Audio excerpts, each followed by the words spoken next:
কেটেছে ১৬ মাসের আক্ষেপ, পেয়েছে জয়ের দেখা। ১ বছরের বেশি সময় ধরে জয়ের স্বাদ পেতে ব্যর্থ হওয়া দলটি শেষ পর্যন্ত ঘুরে দাঁড়িয়েছে মালদ্বীপের বিপক্ষে। এই জয়ের মাধ্যমে শেষ ১২ ম্যাচ ও ৪৮৯ দিনের জয়খরা কাটিয়েছে ভারত। পাশাপাশি দায়িত্ব নেওয়ার পর দলটির হয়ে প্রথম জয়ের দেখা পেয়েছেন স্প্যানিশ কোচ মানোলো মার্কেস। বাংলাদেশের ম্যাচের আগে এই জয় অবশ্যই ভারতকে অনেকটাই আত্মবিশ্বাসী করে তুলবে। তবে জামাল তোপুদের বিপক্ষে মাঠের খেলা যে সহজ হবে না, সেটাও অকপটে স্বীকার করলেন ভারতীয় কোচ।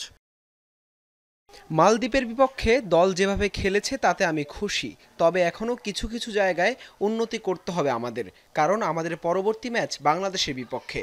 তারা অনেক ভালো দল, বিগত ম্যাচগুলোতেও হাড্ডাহাড্ডি লড়াই হয়েছে, কখনো তারা চোখ রাঙিয়েছে, কখনো আবার আমরা ডমিনেট করেছি। আমার মনে হয় এবারের বাংলাদেশের বিপক্ষে ম্যাচটা কঠিন হবে। এএফসি এশিয়ান কাপের বাছাইয়ে বাংলাদেশের বিপক্ষে এবারের ম্যাচকে ঘিরে ভাবনাটা একটু বেশিই ভারতীয় কোচের। কারণ ভারতের বিপক্ষে ম্যাচ দিয়েই অভিষেক হতে যাচ্ছে ইংলিশ প্রিমিয়ার লিগে খেলা ফুটবলার হামজা চৌধুরীর। তাই তো প্রথমবারের মতো বাংলাদেশের জার্সিতে মাঠ মাতানো এই ফুটবলারকে নিয়ে চিন্তার ভাঁজ পড়েছে কোচের কপালে। হামজা একজন দারুণ খেলোয়াড়, যদিও এখন তিনি আর প্রিমিয়ার লিগে খেলছেন না, তবে ইংল্যান্ডের চ্যাম্পিয়নশিপে নিয়মিতই খেলছেন। তাই ওকে নিয়ে একটু বাড়তি ভাবনা তো থাকছেই। বাংলাদেশও এখন ভালো ফুটবল খেলছে, তারা গত কয়েক বছর ধরে একই কোচের অধীনে খেলছে। বর্তমানে ভারতের শিলংয়ে অবস্থান করছে বাংলাদেশ ফুটবল দল। আবহাওয়ার সাথে মানিয়ে নিতে কঠোর অনুশীলন করে যাচ্ছেন জামাল হামজারা। সেখানেই তৈরি করছেন ভারত বধের শেষ মুহূর্তের পরিকল্পনা।